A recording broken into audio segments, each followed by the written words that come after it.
বিশ্বজুড়ে তীব্র গরমে প্রতি মিনিটে একজন মানুষ মারা যাচ্ছেন, এমন ভয়াবহ তথ্য দিয়েছে দ্য গার্ডিয়ানের সাম্প্রতিক প্রতিবেদন। গবেষণায় বলা হয়েছে, শুধুমাত্র অতিরিক্ত তাপমাত্রার কারণেই বছরে লাখ লাখ মানুষের প্রাণহানি ঘটছে।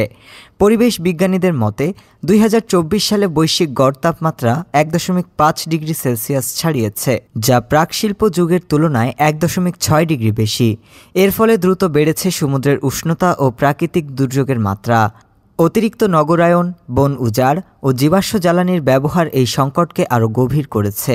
1990 সালের পর থেকে তাপপ্রবাহে মৃত্যুহার বেড়েছে 23%। 2012 থেকে 2021 সালের মধ্যে প্রতি বছর গড়ে 5,46,000 মানুষ প্রাণ হারিয়েছেন।